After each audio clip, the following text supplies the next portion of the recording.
There was once a boy who believed he was cursed, not because of a fairy tale or an ancient prophecy, but because his father, an old man marked by guilt and religious terror, told him so. The boy was Søren Kierkegaard, born in 1813 in the shadowy stillness of Copenhagen, Denmark. He would grow up to become one of the most profound and unsettling thinkers the world has ever known. But before the world knew his name, Søren believed he would die young, unloved, and misunderstood. And in many ways, he was right. His father, Michael Kierkegaard, was a man of immense spiritual weight, a former shepherd who became wealthy through hard work and marriage. Michael was haunted by a moment in his youth, standing alone on a Jutland heath, cursing God out of starvation and despair. He believed this sin had doomed his family, and Søren, his youngest son, absorbed this as truth. In his home, God was not distant or comforting. He was near, demanding, and terrible. Christianity was not a creed. It was an agony. This household, dominated by religious anxiety and intense introspection, became the furnace that forged Kierkegaard's mind. He was brilliant from a young age. At the University of Copenhagen, he studied theology, philosophy, and literature. But he wasn't interested in building a career. He was more concerned with questions that burned like fire in his bones. What does it mean to live? What does it mean to believe? Yet it wasn't just theology that shaped him. It was heartbreak. In 1837, he met Regine Olsen. Their love was real. But for Kierkegaard, to love meant to draw someone else into the inner torment he couldn't escape. He feared corrupting her. So, in a move that baffled everyone, he broke off the engagement. Not abruptly, but painfully, gradually, with letters and public distance. He became the villain in Regine's story, and she later married someone else. Still, Søren never stopped loving her. In his journals, he called her my sorrow and my joy. The heartbreak didn't destroy him. It transformed him. Like many great thinkers, his personal crisis became philosophical material. In 1843, Kierkegaard unleashed a flurry of writing that would last for years, a torrent of pseudonyms, paradoxes, and piercing insight. He wasn't trying to build a system like Hegel. He was doing something more radical. He was trying to make people feel. Søren believed philosophy had become too cold, too abstract. Hegelian logic dominated Europe. Systems, synthesis, perfection. But Kierkegaard looked at human life and saw contradiction, tension, and unresolved longing. He wanted to rescue the individual from the crowd. He wanted to say, "You're not a concept. You're a person, and your soul is at stake." His method was unusual. He used pseudonyms, fictional authors like Johannes de Silentio, Victor Eremita, and Anticlimacus, to write works that seemed contradictory. One book would praise the aesthetic life, another would condemn it. One would celebrate doubt, another would exalt faith. But this wasn't confusion. It was a mirror. He wanted readers to confront themselves. This was the beginning of what we now call existentialism. But for Kierkegaard, it wasn't a movement. It was agony and clarity braided together. He believed each person must pass through despair, must confront their own nothingness in order to truly live. He wrote of three stages: the aesthetic, the ethical, and the religious.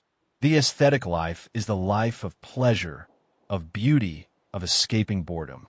It's the life of someone like the fictional A in Either/Or, who seduces women and avoids commitment. But it always leads to despair because it's empty. The ethical life is different. It's about responsibility, choosing right over easy, and accepting one's duty. But even this, Kierkegaard believed, could become hollow if done without passion. That's where the religious stage comes in. Not religion as dogma, not church-going, but religion as a leap of faith, a personal, trembling commitment to something beyond reason, something that cannot be proved, only lived. The knight of faith is someone who walks this path, who gives everything up and gets it back again through belief. It's not naive optimism. It's not rational calculation. It's a daring, personal act. And Kierkegaard knew it because he lived it. By the mid-1840s, Kierkegaard was both famous and isolated. His books stirred debate. His breakup with Regine still haunted him. and in 1846, he became the target of public mockery. A satirical newspaper, the Corsair, mocked his appearance, his clothes, even his walk. Strangers laughed at him in the street. But Søren did not retreat. If anything, the attack only deepened his resolve. He began turning away from philosophical paradox and toward a more direct spiritual mission. He no longer wrote as many pseudonyms. He began addressing the reader more personally, more urgently. He spoke of despair not as a mood, but as a sickness of the self, a self that refuses to become itself in relation to God. In The Sickness Unto Death, he writes, "Despair is the sickness not unto death, but unto eternal death. To be sick unto death is to be unable to die." These were not just ideas. They were confessions. Kierkegaard believed that every person must face themselves before God, not as a member of society, not as part of a church, but as a single, trembling soul. In a world that worships certainty, Søren Kierkegaard dared to embrace the absurd, to believe in the unbelievable, to leap when there was no ground beneath him. He called it faith, not the safe, inherited faith of tradition, but a trembling, lonely act of defiance against logic, comfort, and even morality. This was the heart of his philosophy. Not a system, not an answer, but a confrontation with self, with God, with the impossible. And in his eyes, the one who lived it best was Abraham. In Fear and Trembling, published in 1843, Kierkegaard reimagines the biblical story of Abraham and Isaac, not to justify it, but to wrestle with it. Abraham is told to sacrifice his only son, the son he loves, the son promised by God. And he obeys. He walks the mountain, builds the altar, raises the knife. To modern readers, it's horrifying. Even Kierkegaard was shaken by it. But what fascinated him was not the violence, it was the paradox. Abraham is a father who loves his child, and yet he is willing to kill him because he believes God commands it. There's no reason, no explanation, no moral justification. And still, Abraham believes. Kierkegaard called this the teleological suspension of the ethical. In simpler terms, Abraham suspended the universal moral law, "Thou shalt not kill," because of a higher calling. He did not justify it with logic. He acted in faith. This, for Kierkegaard, is the night of faith. Most people, he believed, live in the aesthetic stage. They chase pleasure, novelty, amusement. They avoid deep commitments. Like the character A in Either Slash, or they seduce, entertain, and escape. But eventually, this leads to despair. Why? Because a life of surfaces has no center. The aesthetic life avoids responsibility until life catches up. Some, weary of the void, turn to the ethical stage. They embrace duty, marriage, work, morality. They become what society calls good. But Kierkegaard saw a trap here too. Even the ethical person can hide from God, from inwardness, from despair, by doing what is expected rather than what is authentic. The third stage, the religious, is different. It is radical, is lonely, is personal. To enter the religious stage, one must confront the absurd. One must risk everything, security, reputation, even reason itself, for the sake of something higher. It is not enough to follow rules. One must leap.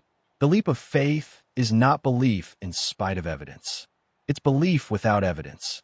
It is believing not because it makes sense, but because your soul demands it. This idea shook the foundations of 19th century thought. Hegel had built a great system of knowledge, everything interconnected, everything dialectical, everything eventually making sense. But Kierkegaard refused that comfort. He wrote, "If I am capable of grasping God objectively, I do not believe, but precisely because I cannot do this, I must believe." This was Kierkegaard's rebellion. Against Hegel, against objective truth, against mass thinking. He argued that truth is not just found in the world, it is lived. It is something you become. This phrase, subjectivity is truth, has often been misunderstood. Kierkegaard was not saying that truth is whatever you want it to be. He wasn't promoting relativism. What he meant is that the most important truths, faith, love, meaning, must be lived inwardly.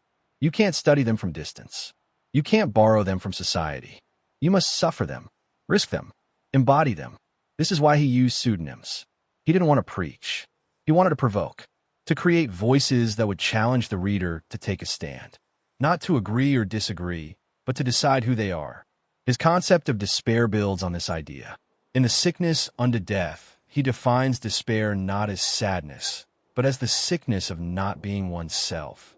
To be in despair is to refuse to become the self that you are meant to be in relationship with God. There are different kinds of despair. Some people don't even know they're in it. Others know, but deny it. And the worst kind, Kierkegaard says, is to know your true self and willfully reject it.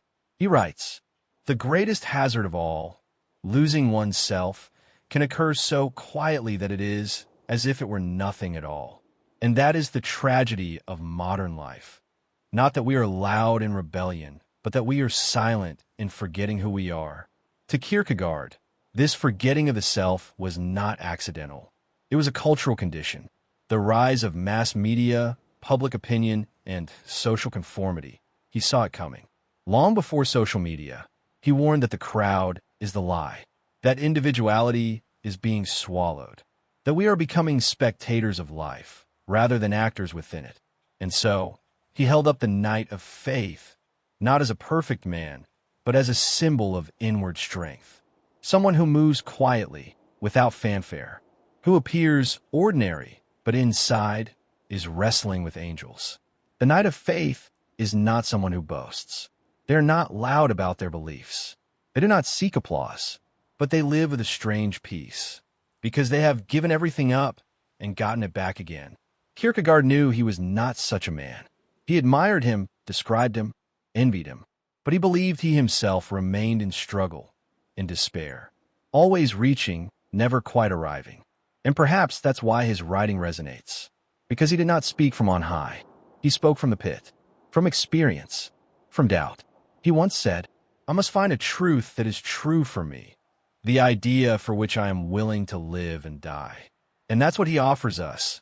Not certainty, but courage. Not formulas, but freedom. Not systems, but selfhood. At the end of his life, Søren Kierkegaard was not celebrated. He was not honored by the church.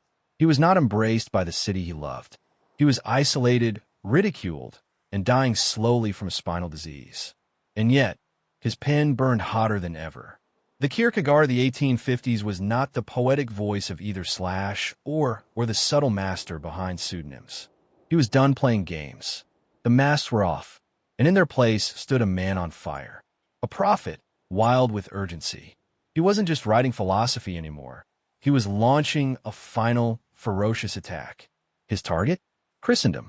By Christendom, Kierkegaard didn't mean Christianity itself.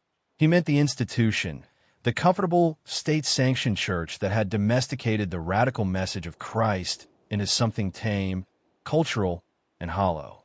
In Denmark, the church of the time was part of the government. Faith had become a public function, a social identity. Everyone was Christian by default. Baptism was routine. Sermons were polite. Religion was no longer a matter of inward trembling. It was just habit. To Kierkegaard, this was blasphemy in disguise. Not because it was wicked, but because it was lukewarm. In his final journals, he wrote, "The greatest danger to Christianity is not heresy or atheism. It is the millions who call themselves Christian without being truly so." His final writings, "The Moment," "Judge for Yourselves," and "Attack upon Christendom," were spiritual grenades. In them, he called the clergy hypocrites, accused the bishops of preaching comfort instead of truth, and warned that the gospel had been made entirely too reasonable. He called the state church a betrayal. He said Christ was not a teacher of mild morality, but a radical whose message was so offensive it got him crucified.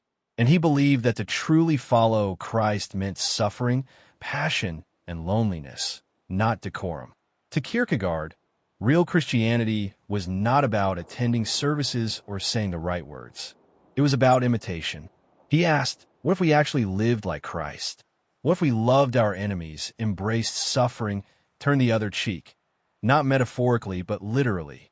Such a life, he believed, would look mad to the world. And yet, that was the life of faith. He feared that modern Christianity had made faith too easy, too obvious, too public. And in doing so, it had killed it. True belief, he argued, must always be offensive, because it demands transformation, not just affirmation. This phrase, "the crowd is untruth," summed up his lifelong suspicion of public opinion. Kierkegaard believed that truth was always singular, always individual. The moment something becomes popular, it becomes diluted, watered down, weaponized. So he rejected popularity. He resisted applause. He welcomed misunderstanding. He wrote in solitude, published with his own money, and lived modestly in a small apartment in Copenhagen. And toward the end, he stopped even going to church, not out of atheism, but out of protest. He could not pretend to worship where he saw only ritual. He was not a bitter man. He was a grieving one, grieving what Christianity had become. And yet, through it all, he never stopped believing. If anything, his love for Christ deepened, but became a wounded love, like a prophet weeping over the city that could not hear. In 1855, Kierkegaard collapsed in the street. He was hospitalized. His spine had deteriorated. He refused to take communion from the state church. When offered, he said, "I cannot do it. It is in truth blasphemy." A few weeks later, he died. Kierkegaard died unknown to most of the world. His books were rarely read. His warnings were ignored. And yet, like a seed buried in winter, his thought began to grow. In the decades after his death, thinkers like Karl Barth, Martin Heidegger, and Jean-Paul Sartre rediscovered his work. He became known as the father of existentialism, even though he never used the term. His ideas about anxiety, despair, individuality, and faith would shape the course of modern philosophy, psychology, and theology. But even more than that, Kierkegaard became a voice for the lonely, the doubting, the spiritually restless. For anyone who has looked around and thought, "This can't be it." Today, in an age of algorithms, performance, and curated selves, Kierkegaard's call to inwardness feels more urgent than ever. He challenges us to stop playing roles, to stop blending in, to face ourselves and our God alone. He doesn't offer comfort. He offers truth, the kind that burns away pretense, the kind that demands decision. Because for Søren Kierkegaard, to be human was not just to exist. It was to choose, to become, to risk the leap, even when everything in you wants to stay on the ledge. He wrote, "Life is not a problem to be solved, but a reality to be experienced. And maybe, just maybe, that is the beginning of faith." Søren Kierkegaard finishes by saying, "And now, with God's help, I shall become myself." If this reflection on Kierkegaard made you feel seen, if it echoed something in your own soul, share it. Like this video so others can find it. And if you want more calm, thought-provoking philosophy like this, subscribe to Phi. We're building a quiet corner for deep thinkers like you.